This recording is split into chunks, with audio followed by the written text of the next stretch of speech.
Hello and welcome to Wealthion. I'm your host, Andrew Brill. With prices for goods that we use every day at high levels, it may seem like we'll never be able to save money.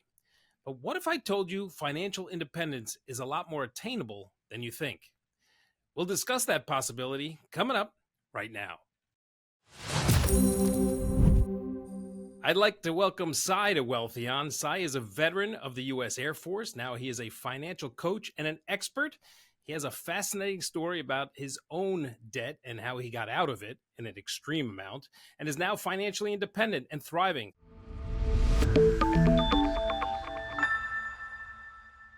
Cy, first of all, thank you for your service and welcome to Wealthion.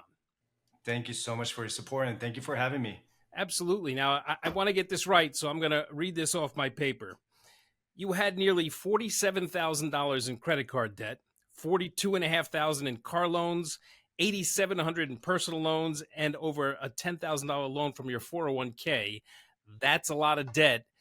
And what was your aha moment? First of all, let's start here. How did you accumulate this kind of debt? You seem like an intelligent guy, but and it happens to many people, and many people don't want to talk about that. They don't want to mention it. They carry this around, this burden with them. How did you get into this problem? Yeah, so it was I'll make it a long story short. I had a serious spending problem. I just spent and never tracked what I was spending on, went out to eat, went out to drink, and I thought, hey, I got a income coming in so I can just go out and spend it. And, I just spent till there was zero in my budget. And then one day I started using credit cards because it was a 0% interest. And I started using that and I spent more money. And then there was a time when I felt like I was doing emotional spending because that was a part of my coping mechanism to feel good. I bought this, but I'm knowing that I'm never going to use it, but I bought it anyway. And then I went out to eat, and I really like to socialize. I really love to go out and hang out with my friends and buying people rounds and just never tracked them. And then when I realized it, I had 5 maxed out credit cards, and it was just one credit card after another. My aha moment was when I realized when I did my budget for the first time. This was in 2012, 2013, around there, and I was not able to make a minimum payment on my credit card, and I didn't realize how much card debt that I had, and I went to my 401k route. So people watching this who have served or working in the federal government, they know what a TSP is, which is Thrift Savings Plan, equivalent to a 401k, but the federal government version of the 401k. So I went to my TSP and just borrowed money for financial hardship. Took some money out of that to pay down some credit cards, but I ended up having that loan and used more credit cards and just eventually racked up to $47,000, and I had about 15,000 with the TSP loan or the 401k loan, and I just got stuck. And I said, "Wow, I have a negative cash flow statement on my budget," and I was stuck and didn't know what to do at that point. So $110,000 in debt, that had to be a pretty big burden that you carried around with you, I would assume. Absolutely, yeah. I couldn't sleep for days. And I remember just staying up at night trying to figure out the numbers. I went to the internet to try to find some resources on how to pay down debt. There was some debt forgiveness, and I didn't tell my family, I didn't tell my coworkers, didn't tell my boss or anybody because I was really embarrassed by it. So what I realized was that the car loans, those 2 cars that I didn't need, had to go first, right? So I got rid of them. And that took a lot off my plate because I got rid of them. I went to the dealership and I said, "Will you guys just buy these back and I'll take out a difference of the loan?" And I did that. And then the next thing I did was really just kind of start budgeting and know what I could do to pay down my credit cards as soon as I could. That was my first thing, the first thing that I had to do to pay down my debt.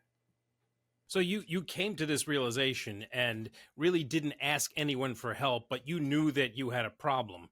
What do you say to people out there that are in this situation and feel like at some point you said you lost sleep and this was really weighing on you? There are people out there that say, "Oh, you know what? I'm helpless. This is I've dug myself too big a hole. $110,000 is a pretty big debt Mhm. hole when it's credit cards and that sort of thing, because the interest on credit cards is just ridiculous." But there's guys that are out there that saying, I'm the little guy. I'll never get out of this. Yeah. There's so many, well, internet today compared to back in 2013, 2014, there's so many more resources now that you can seek to find out. Like my website has free, debt-free tools, how to calculate, how to pay down your debt faster using the tools that we have.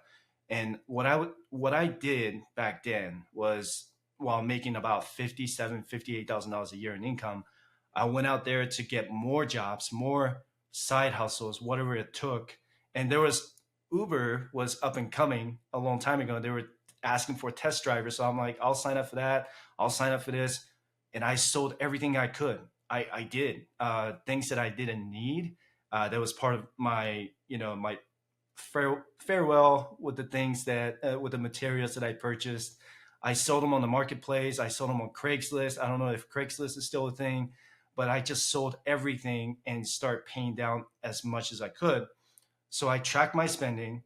I didn't go out to eat anymore. I stopped drinking. I stopped doing a lot of things, and people were kind of worried about me at the time too. They were like, "Man, he just stopped going out with us. There's something wrong with him." But I just told him that I needed to take a break and take care of myself, and I did that. But to people who feel like they're struggling, they need to, there's so many side hustles out there now that I would do, even like just online, uh, just side hustles to teach people. Like I speak different languages, so I taught people Mandarin, I taught people Japanese, and I earned a little bit of income, but a little bit of money went back into that credit card debt. So my mindset was that I will do whatever it takes to get rid of my credit card debt. Once I had that mindset, everything else was just possible. It just came along and I just kept going. Pretty sure I worked like 7 days a week for about a year. So, But it takes discipline, right? You were obviously not hanging out with your friends. You were working a few different jobs trying to get you were disciplined in getting to reaching this goal. You said, okay, and when we talked, you said it took almost 2 years to mhm. climb out of this hole. And but you were determined to do it. And to anybody who's out there that has these issues, it's attainable. It may take a little more time depending on how big the debt is, but definitely attainable. Is that correct? Yep, that is correct. And then the biggest thing is people feel like, oh, I have to do these 2, 3 jobs, 4 jobs for the rest of my life in order for me to stay above water, right? That's not the case at all. When I went into that mindset, I told myself, I'm not doing this again after 2 years of paying off my debt. Once I paid off my debt, I worked on myself to professionally develop, right? And I got a different job. I left active duty in 2016. I got a private sector job that paid me way more than what I made when I was in the Air Force, and I just kept going and say, I'm only gonna keep doing this until my debt is paid off. Once my debt is paid off, I'm gonna stay disciplined, and I'm never gonna spend more than I make, no matter how much money I make. And that's where the financial independence journey really started. Si, where did you turn to? Because there's a lot of people who say, "Look, I don't know how to do this on my own. I'll never figure this out. I'm too good at spending to really figure this out." Where did you turn to help you on this debt free journey? Yeah. So the first person I found on the website was actually Dave Ramsey, right? So Dave Ramsey is pretty much everywhere. So the funny thing is, I never followed his steps, but he provided all the tools and resources on how to pay down the debt fast, and that's where I went. And I went to different websites. I went to different books, resources, and I just kept reading. So instead of going out to have fun, I just stayed home and read a lot of things that I could do. Um, he's a good resource, and I think there are so many other uh, resources that you can find on the website, on the tools, the calculators, and that's where, like, even my website has the calculators on how to pay down the debt fast. If you make additional payments of, let's say, $300 extra per month, this is how fast you can pay down your debt. If you make additional $100 a month on your credit card, this is how much money you're gonna, how fast you can get out of debt. So those are the resources that I found. And the funny thing is, when I was deployed to Afghanistan back in 2008, that was when I found Dave Ramsey's free class, but I fell asleep through it through the class, and I never even paid attention to it. And I found his CD, if people still remember what CDs were, and I found the CD in my backpack that I deployed with, and in 2013 when I was paying down my debt, I played that CD, and it was so helpful. I don't know what it's called now. I think it's like Financial Peace, something like that. And I went through it, and I just kind of wrote down the tools, um, tools that I needed, and I didn't really follow through with the plan, but I still got myself out of debt using my own timeline to get out of debt within 2 years. Did you have to give up everything? You never went out to eat. You never went out and had fun. You didn't really have to give up every, like you could indulge slightly. Yeah, I'm not talking about going out and buying another car. I'm talking about having a meal with friends, or going to a movie or something. Like, it's not like you have to do, okay, I'm going to read this book, I'm going to sit home, I'm going to drive for Uber or Uber Eats or whatever it is the extra jobs were. You didn't just stop living your life. I kind of did, to be completely honest with you. I became very, very frugal. It's a 180 mindset from spending a lot to spending nothing, because I was so sick and tired of what I was doing. And when I had that aha moment and realized that, wow, I really had a problem, that was the first thing I had to address myself, is that I had a problem. But the thing was, I became frugal, but I said, I am only going to be frugal for this period of time. And I'm going to treat myself really well as soon as I paid off. And the last thing I paid off was my TSP loan, or the 401k loan.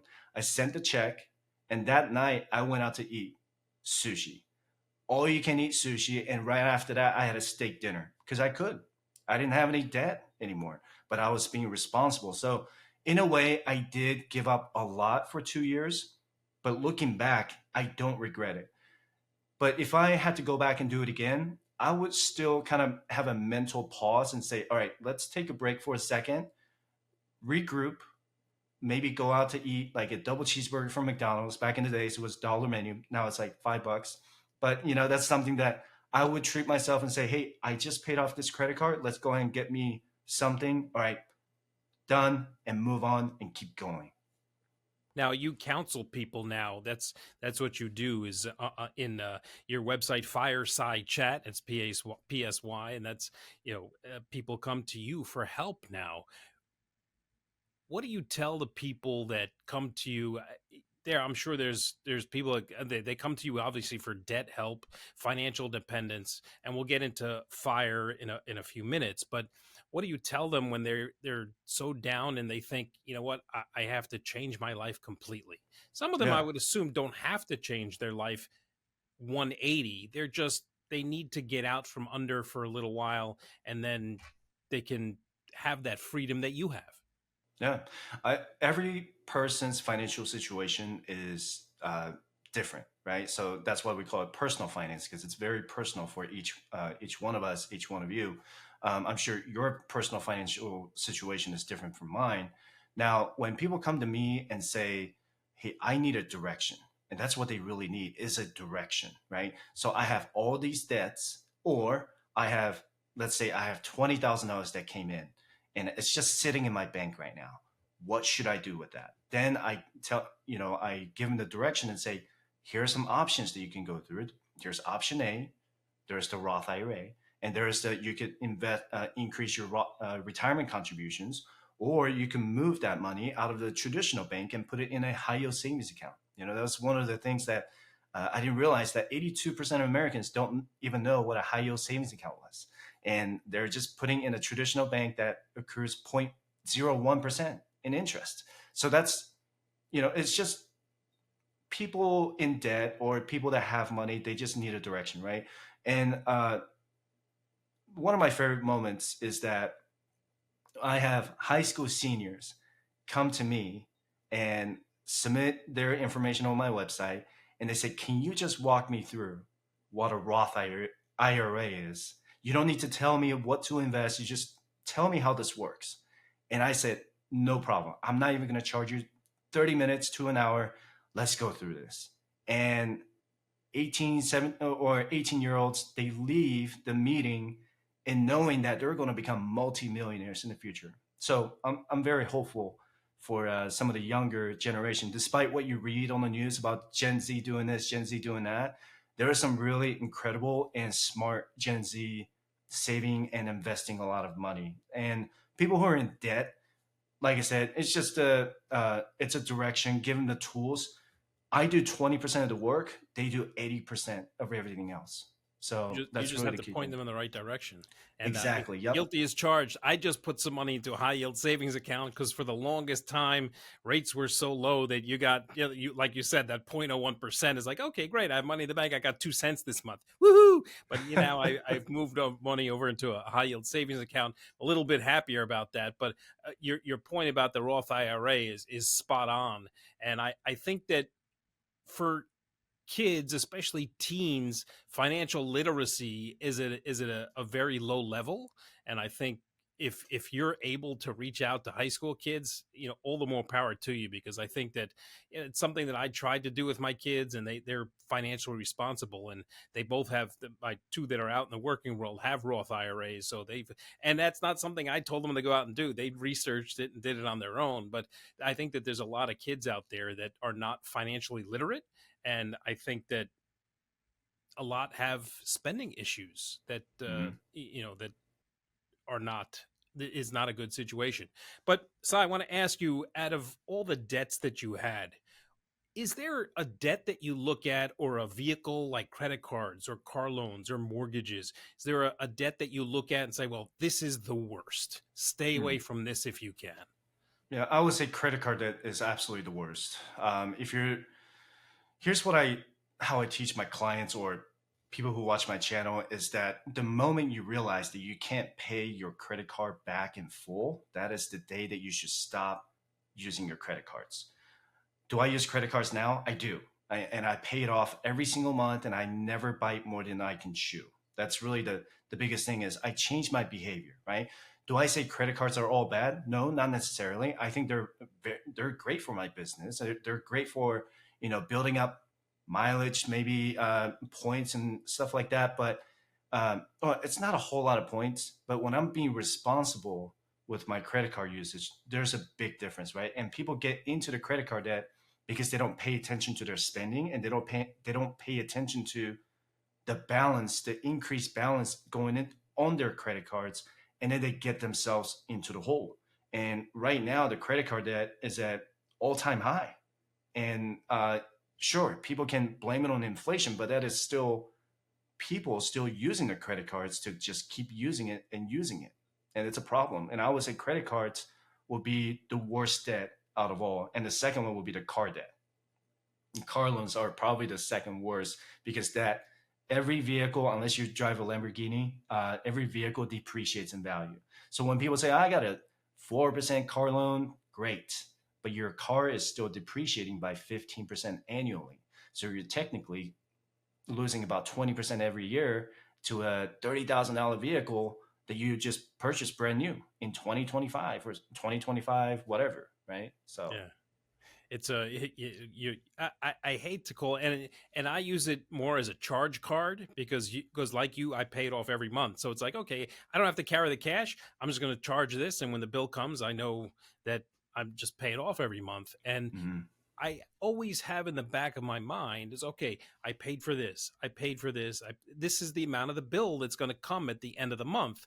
Sometimes, if I know that I've charged too much, I've had a vacation, whatever, I'll wait until that billing cycle changes, and then yeah. I can use my card again, knowing that my expendable cash to pay that bill is going to be there when it needs to be. And I never, ever carry a balance. And it's something that I taught my kids. Look, you carry a balance, I'm cutting up your card. because it's just for the card companies to make 28% on your balance is criminal, but that's what's happening these days. And Yeah. when you look at it and you run the math, it could take 10 years with minimum payments if you never use the card again Mhm. to pay that bill back. And who wants to have a loan for 28%? That's ridiculous. Right. And the banks, you know what banks call people like us? Deadbeats. They have a name for us. They really do. They call us deadbeats because we're the people who pay off the credit card balances every single month. They're not making any money off of it. They're giving us money, right? They're giving us all the rewards. They're giving us all the points. We're not racking up 28, 29% of interest every single month. But they're making money off of everyone else who don't know how to pay off their credit cards every single month. But they call us deadbeats and they hate working with us because we're taking advantage of them in a way, you know? I'm happy to have that label. And you know what? I'd rather hold on to my money and have my Yeah. money grow in my pocket and not theirs. So let's talk about the fire movement a little bit, and that's something that you've gotten into. Although fire standing for financial dependence, retire early, you're more into the financial independence part, but the retire early part is something that if people want to do, they can certainly do it. uh, let's talk about that a little bit and explain to me how you've gotten into that. Obviously, you have a 401k now Mhm. and a Roth IRA, and that's a vehicle to which people can use to retire early. Yeah, yeah. So I discovered the fire movement during all the readings I was doing when I was paying off my debt, and I found this website. I can't remember the name of it now, but they just call it the fire movement. I'm like, what is this about, right? So even on that website, they focus more on the fi than re. So there's the financial independence and then retire early. I know there are some YouTube channels and there are couples who retire early in their 40s and just living abroad. Some people say, I just want to achieve financial independence so that I have the possibility to retire early. That's where I am. I I feel like I have a purpose here, what I'm doing. So I don't want to retire now or in my 40s. I thought about retiring at 45, but now it's more like, no, I just want to be financially independent so I can continue to do what I love to do, what I'm passionate for. And that's really the idea of the fire movement so that you're not stuck at the 9 to 5 workplace doing the job that you don't even like and you're just going to work every day until you're 60, 67, right? And then you collect your social security pension and you're done. Fire movement is above that. So we don't even consider social security pension, right? That is a nice to have because we are going above and beyond with investing. So when I said that I was really disciplined and I gave up a lot of things during my debt free journey, I still gave up a few things so that I could continue to pursue my fire movement, my fire journey. So when I started investing, saving money, I was putting away 25, 30, 45% of my income towards saving. I did that in my first year and I said, that was good, but I didn't have any fun. So I stopped doing that. That was in 2018. I said, you know what? I need to set some cash aside to have fun because I need to have that balance between life and saving money with the fire.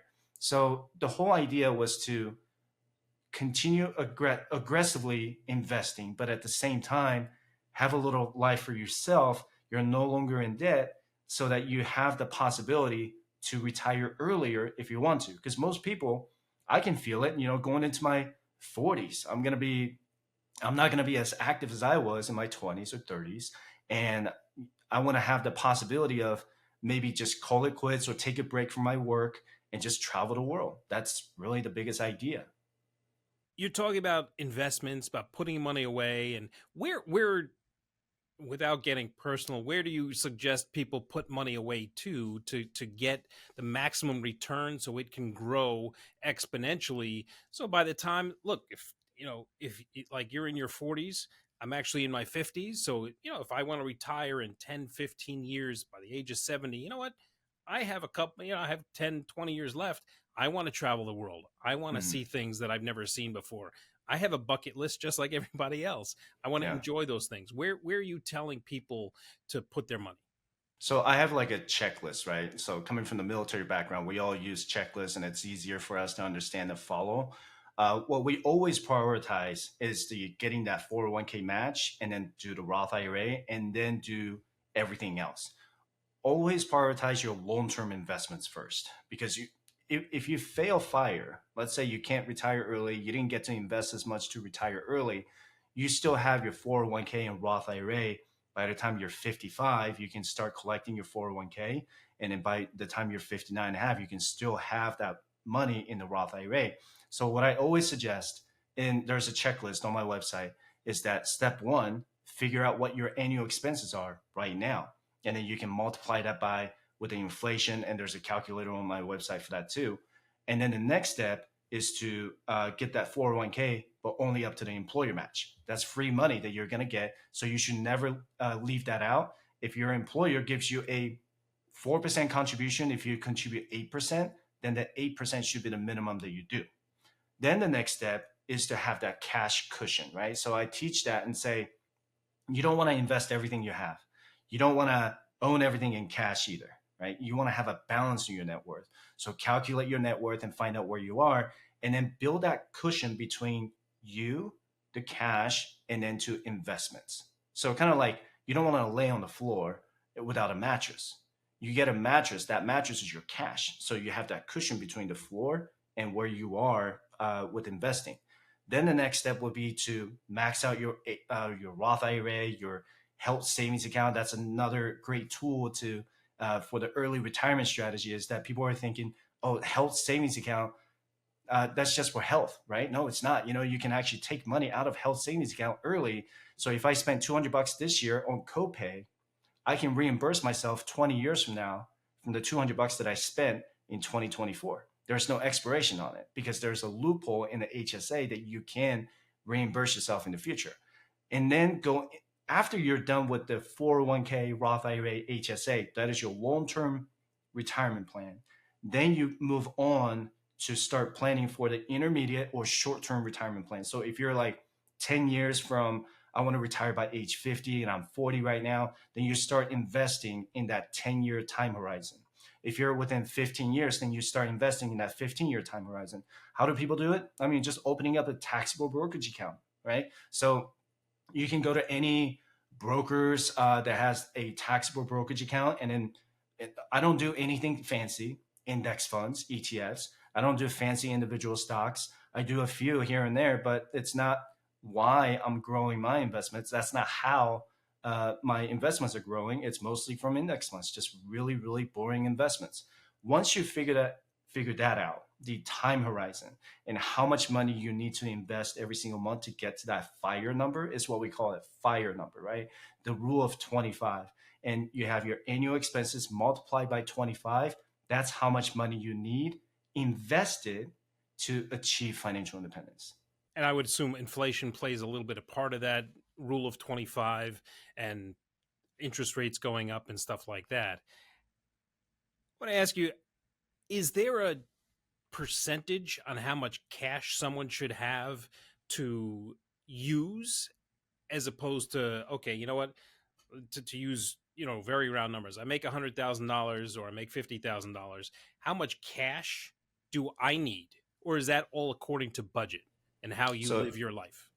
are you talking about just how much cash you should have in your net worth, or just to have set aside? Have set aside. You said, like the mattress. You said that's your cash, and then Okay. you're going to put money into your 401k. You're going to put money into your Roth IRA, and you're going to put that money away. Obviously, we need to buy food. We need to buy gasoline for our cars. The necessities of life, some Yeah. clothing.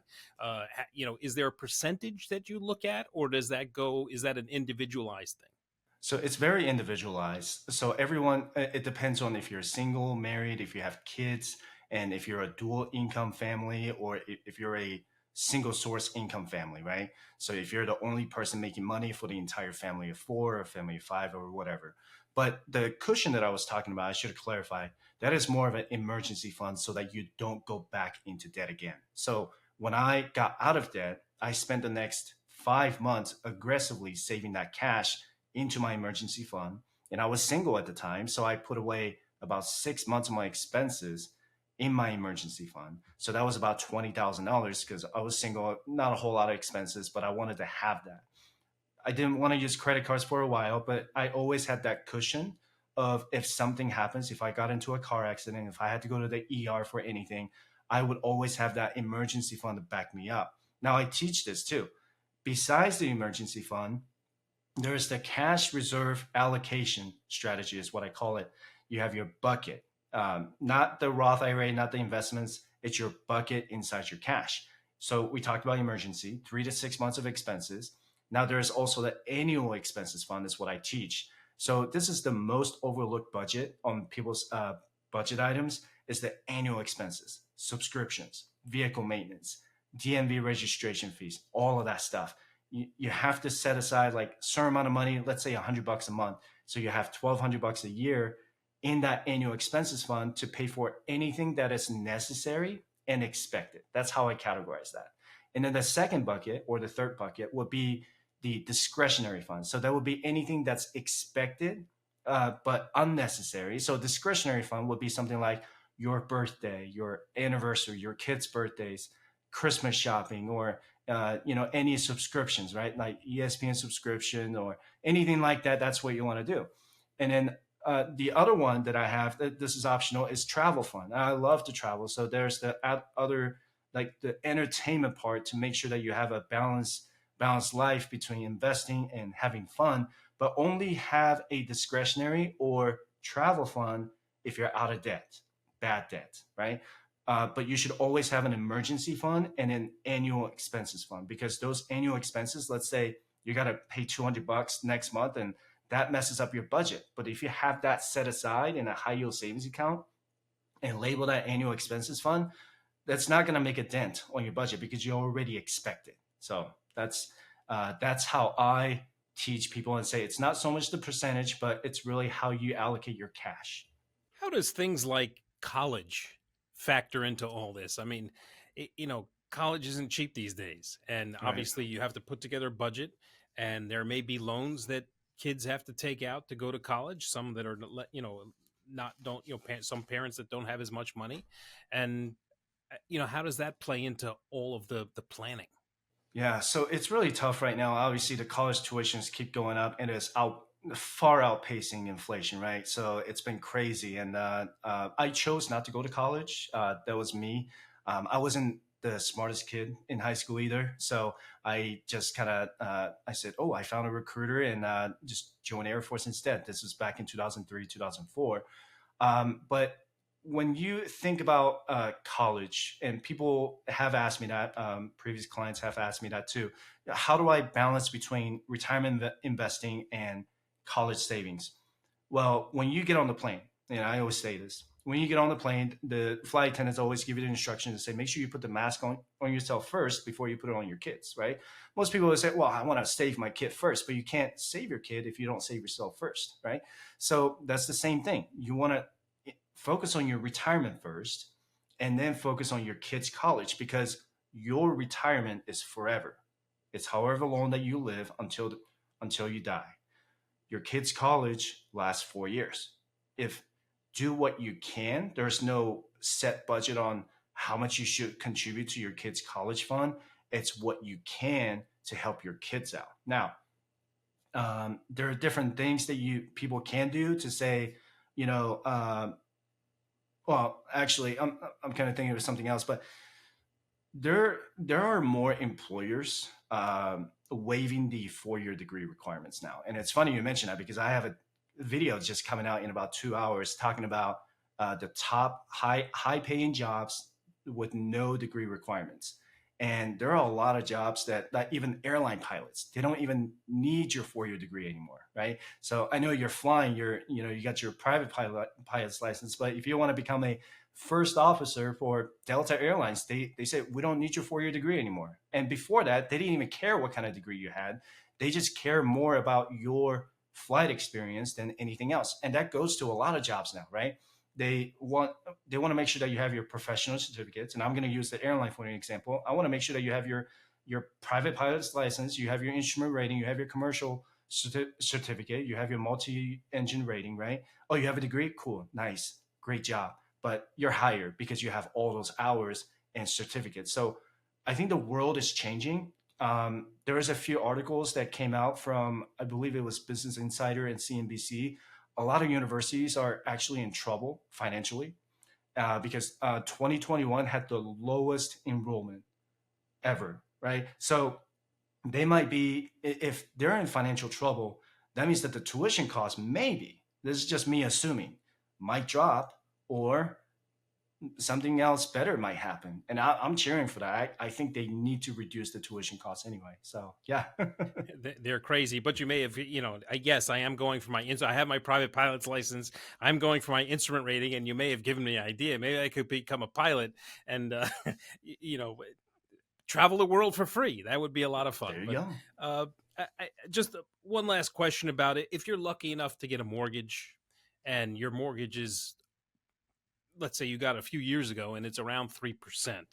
Mm. Now, is it better to try and become debt free if you have cheap money like that? Or do you look at that as, look, you're still borrowed money? That's debt.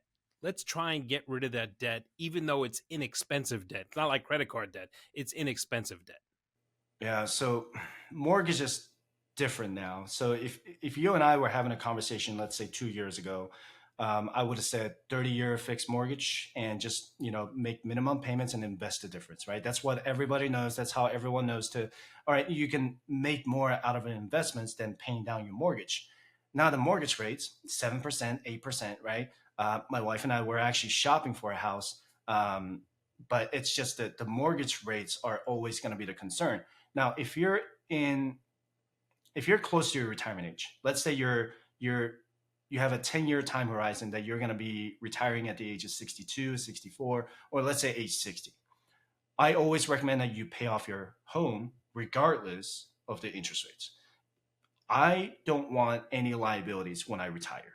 I don't want to think about even a mortgage debt, not even a primary home, not even my rental property. I don't have any rental properties right now, but I would not want to have any liabilities going into my 60s, right? So that I want to be completely risk averse going into it. Now, if I got let's say 8% mortgage debt at the age of 30 right now, say for what's the median home sales is like $450,000 right now with an 8% 30-year fixed mortgage.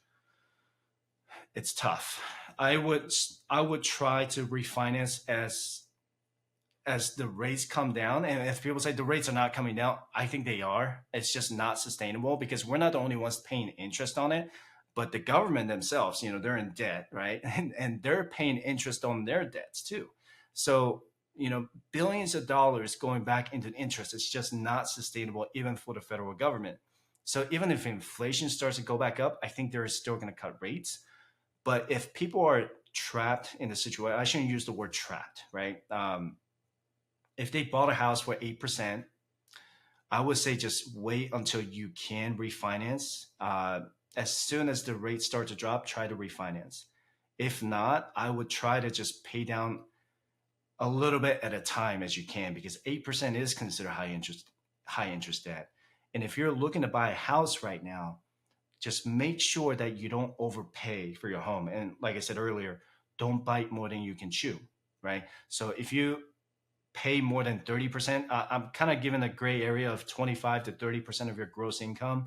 That's a gray area. If you can maintain under 25%, great, but the home prices are high. So it's really hard for a lot of Americans to buy homes right now. But if you can be patient and just save a little more down payment towards the next home, that's what I would recommend. But if you start paying for a house that's going to eat away 35, 40%, and I know people who pay 50%, half of their income towards mortgage, you're not going to have any room for your life.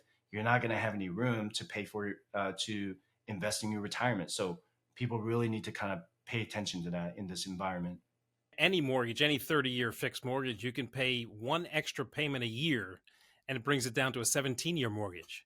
So Yeah, that's a better way if you can hack it and just pay one extra payment a year.